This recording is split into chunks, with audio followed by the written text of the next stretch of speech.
Hi ಎಲ್ಲರಿಗೂ ನಮಸ್ಕಾರ. Welcome to my YouTube channel. Friends, ಇವತ್ತಿನ ವಿಡಿಯೋದಲ್ಲಿ ಪಿ ಎಮ್ ಕಿಸಾನ್ ಯೋಜನೆ ಅಡಿ ಯಾರ್ಯಾರು ಫಲಾನುಭವಿಗಳು ಅರ್ಜಿ ಸಲ್ಲಿಸಬಹುದು ಮತ್ತು ಯಾರು ಆಲ್ರೆಡಿ ಅರ್ಜಿ ಸಲ್ಲಿಸಿದ್ದೀರಾ ನಿಮ್ಮ ಸ್ಟೇಟಸ್ನ ಹೇಗೆ ಚೆಕ್ ಮಾಡೋದು, ಮತ್ತು ಆಲ್ರೆಡಿ ನೀವು ಇವಾಗ ನಿಮ್ಮ ಊರಿನಲ್ಲಿ ಯಾರು ಈ ಹಣವನ್ನು ಪಡೆಯುತ್ತಿದ್ದಾರೆ ಎಂಬ ಲಿಸ್ಟ್ ಕೂಡ ನೀವು ನೋಡ್ಕೋಬಹುದು. ಮೊದಲಿಗೆ ನೀವು ಗೂಗಲ್ ಎಂಬ ಅಪ್ಲಿಕೇಶನ್ ಓಪನ್ ಮಾಡ್ಕೋಬೇಕಾಗುತ್ತೆ. ಓಪನ್ ಮಾಡಿಕೊಂಡು ಸರ್ಚ್ನಲ್ಲಿ ನೀವು ಪಿ ಎಮ್ ಕಿಸಾನ್ ಅಂತ ಸರ್ಚ್ ಮಾಡಬೇಕಾಗುತ್ತೆ. ಪಿ ಎಮ್ ಕಿಸಾನ್ ಅಂತ ವೆಬ್ಸೈಟ್ನ ಓಪನ್ ಮಾಡ್ಕೊಳ್ಳಿ. ಇವಾಗ ಇಲ್ಲಿ ಮೊದಲಿಗೆ ಬಂದಿದೆ ನೋಡಿ, ಈ ವೆಬ್ಸೈಟ್ನ ನೀವು ಓಪನ್ ಮಾಡ್ಕೋಬೇಕಾಗುತ್ತೆ. ಓಪನ್ ಮಾಡಿದ ತಕ್ಷಣ ಇಲ್ಲಿ ನೀವು 3 ಡಾಟ್ ಮೇಲೆ ಕ್ಲಿಕ್ ಮಾಡಿಕೊಂಡು ಡೆಸ್ಕ್ಟಾಪ್ ಸೈಟ್ ಮೋಡ್ ಇರುತ್ತೆ ನೋಡಿ, ಅದನ್ನು ಆನ್ ಮಾಡ್ಕೊಳ್ಳಿ.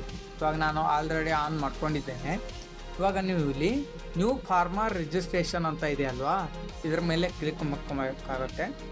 ಕ್ಲಿಕ್ ಮಾಡ್ಕೊಂಡಿದ ತಕ್ಷಣ ನೀವು ಇಲ್ಲಿ ಎಂಟರ್ ಯುವರ್ ಆಧಾರ್ ನಂಬರ್ ಅಂತ ಇರುತ್ತೆ. ಇಲ್ಲಿ ನಿಮ್ಮ ಆಧಾರ್ ನಂಬರ್ನ ಎಂಟ್ರಿ ಮಾಡ್ಕೋಬೇಕಾಗುತ್ತೆ. ಎಂಟ್ರಿ ಮಾಡಿಕೊಂಡು ಈ ಕಡೆ ನಿಮ್ಮ ಮೊಬೈಲ್ ನಂಬರ್ ಅಂತ ಇರುತ್ತೆ, ನಿಮ್ಮ 10 ಅಂಕಿ ಮೊಬೈಲ್ ನಂಬರ್ನ ಎಂಟ್ರಿ ಮಾಡ್ಕೊಳ್ಳಿ. ಎಂಟ್ರಿ ಮಾಡಿಕೊಂಡು ಇಲ್ಲಿ ನಿಮ್ಮ ಸ್ಟೇಟ್ನ ಕೇಳುತ್ತೆ, ಯಾವ ಸ್ಟೇಟ್ದವ್ರು ಅಂತ ಇರುತ್ತೆ ಅಲ್ಲ, ಆ ಸ್ಟೇಟ್ನ ಸೆಲೆಕ್ಟ್ ಮಾಡ್ಕೊಳ್ಳಿ. ಉದಾಹರಣೆಗೆ ಕರ್ನಾಟಕ ಅಂತನ ಸೆಲೆಕ್ಟ್ ಮಾಡ್ಕೋಬಹುದು. ಸೆಲೆಕ್ಟ್ ಮಾಡಿಕೊಂಡು ಇಲ್ಲಿ ಕ್ಯಾಪ್ಚಾ ಇದೆ ನೋಡ್ಕೊಳ್ಳಿ, ಈ ರೀತಿ ಕ್ಯಾಪ್ಚಾನ ಎಂಟ್ರಿ ಮಾಡ್ಕೋಬೇಕಾಗುತ್ತೆ. ಎಂಟ್ರಿ ಮಾಡಿಕೊಂಡು ಇಲ್ಲಿ ಗೆಟ್ ಒ ಟಿ ಪಿ ಅಂತ ಇದೆ ಅಲ್ವಾ, ಈ ಗೆಟ್ ಒ ಟಿ ಪಿ ಮೇಲೆ ಕ್ಲಿಕ್ ಮಾಡಿಕೊಂಡು ನಿಮ್ಮ 10 ಅಂಕಿ ಮೊಬೈಲ್ ನಂಬರಿಗೆ ಒಂದು ಒ ಟಿ ಪಿನ ಬರುತ್ತೆ. ಒ ಟಿ ಪಿನ ಹಾಕಿ ನಿಮ್ಮ ಡೀಟೇಲ್ಸ್ನ ಫಿಲ್ ಮಾಡ್ಕೊಳ್ಳಿ.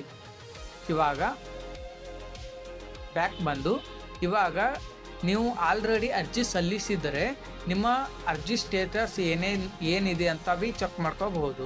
ಇಲ್ಲಿ ನೌ ಯುವರ್ ಸ್ಟೇಟಸ್ ಅಂತ ಇದೆ ನೋಡಿ, ಇದ್ರ ಮೇಲೆ ಕ್ಲಿಕ್ ಮಾಡ್ಕೋಬೇಕಾಗುತ್ತೆ. ಕ್ಲಿಕ್ ಮಾಡಿಕೊಂಡು ನೀವು ಅರ್ಜಿ ಸಲ್ಲಿಸಿದಾಗ ನಿಮ್ಮ ಒಂದು ಫಾರ್ಮ್ನಲ್ಲಿ ರಿಜಿಸ್ಟ್ರೇಷನ್ ನಂಬರ್ ಅಂತ ಇರುತ್ತೆ, ಆ ನಂಬರ್ನ ಇಲ್ಲಿ ಹಾಕಿ ಕ್ಯಾಪ್ಚಾನ ಹಾಕಿ ಗೆಟ್ ಒ ಟಿ ಪಿ ಮೇಲೆ ಕ್ಲಿಕ್ ಮಾಡಿಕೊಂಡು ನಿಮ್ಮ ಸ್ಟೇಟಸ್ನ ನೀವು ಚೆಕ್ ಮಾಡ್ಕೋಬಹುದು. ಇವಾಗ ನೀವು ನಿಮ್ಮ ಸ್ಟೇಟಸ್ನ ಚೆಕ್ ಮಾಡ್ಕೊಂಡಿದ್ರೆ ಇವಾಗ ನಿಮ್ಮ ಊರಿನಲ್ಲಿ ಯಾರ್ಯಾರು ಈ ಫಲಾನುಭವಿ ತಗೋತಾ ಇದ್ದಾರೆ ಅಂತವೇ ಚೆಕ್ ಮಾಡ್ಕೋಬಹುದು.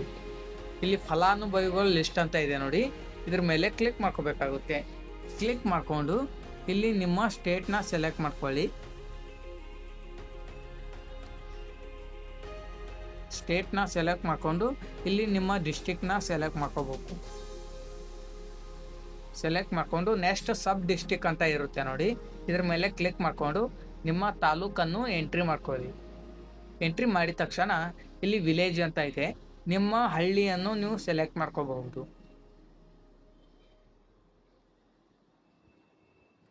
ಆಮೇಲೆ ಇಲ್ಲಿ ಗೆಟ್ ರಿಪೋರ್ಟ್ ಅಂತ ಇದೆ ನೋಡಿ, ಇದ್ರ ಮೇಲೆ ಕ್ಲಿಕ್ ಮಾಡಿಕೊಂಡು ನೀವು ರಿಪೋರ್ಟ್ನ ಬರುತ್ತೆ ನೋಡ್ಕೊಳ್ಳಿ. ಫ್ರೆಂಡ್ಸ್, ನಿಮ್ಮ ಊರಿನಲ್ಲಿ ಎಷ್ಟು ಫಲಾನುಭವಿಗಳಿದ್ದಾರೆ ಅಂತ ಇಲ್ಲಿ 50 ಜನ 1 ನಂಬರ್ ಫಾರ್ಮ್ನಲ್ಲಿ ತೋರಿಸ್ತಾ ಇದ್ದಾರೆ. ಅದೇ ರೀತಿ 2 ನಂಬರ್ ಫಾರ್ಮ್ನಲ್ಲಿ ಇಲ್ಲಿ ಕೂಡ 100 ಜನ ಆದರು, ಇವಾಗ 3 ನಂಬರ್. ಈ ರೀತಿ ಲಿಸ್ಟ್ ಇರುತ್ತೆ ಫ್ರೆಂಡ್ಸ್, ಇದರಲ್ಲಿ ನಿಮ್ಮ ಲಿಸ್ಟ್ನಲ್ಲಿ ಚೆಕ್ ಮಾಡ್ಕೋಬಹುದು. ಇವಾಗ ಉದಾಹರಣೆ ನಿಮಗೆ ಇಷ್ಟೊಂದು ನೋಡೋಕೆ ಆಗ್ತಾ ಇಲ್ಲ ಅಂದರೆ ಇಲ್ಲಿ 3 ಡಾಟ್ ಮೇಲೆ ಕ್ಲಿಕ್ ಮಾಡಿಕೊಂಡು ಇಲ್ಲಿ ಫೈಂಡ್ ಪೇಜ್ ಅಂತ ಇರುತ್ತೆ ನೋಡಿ, ಇಲ್ಲಿ ನಿಮ್ಮ ಹೆಸರನ್ನ ಎಂಟ್ರಿ ಮಾಡ್ಕೊಳ್ಳಿ, ನಿಮ್ಮ ಲಿಸ್ಟ್ ಇದೆಯಾ ಇಲ್ಲವಾ ಅಂತ ಬಿ ಗೊತ್ತಾಗುತ್ತೆ.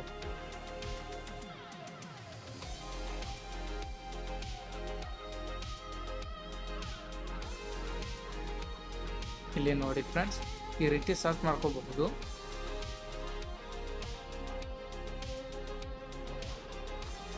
ಇಲ್ಲಿ ನೋಡಿ ನಿಮ್ಮ ಲಿಸ್ಟ್ ಕೂಡ ಇರುತ್ತೆ, ನಿಮ್ಮ ಸೀರಿಯಲ್ ನಂಬರು ಇರುತ್ತೆ, ಚೆಕ್ ಮಾಡ್ಕೋಬಹುದು ಫ್ರೆಂಡ್ಸ್. ಇದೇ ರೀತಿ ನಿಮಗೆ ಗೊತ್ತಾಗುತ್ತೆ.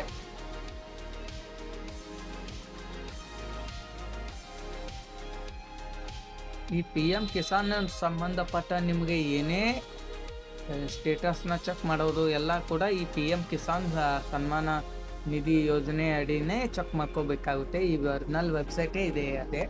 ಇಲ್ಲಿ already P M Kisan government.in ಅಂತ ಇದೆ ನೋಡ್ಕೊಳ್ಳಿ. ಈ ವಿಡಿಯೋನ ನಿಮಗೆ ಇಷ್ಟ ಆಗಿದ್ದರೆ ಲೈಕ್ ಮಾಡಿ, ಶೇರ್ ಮಾಡಿ, ಮತ್ತೆ ಮುಂದಿನ ವಿಡಿಯೋದಲ್ಲಿ ಸಿಗುತ್ತೇನೆ.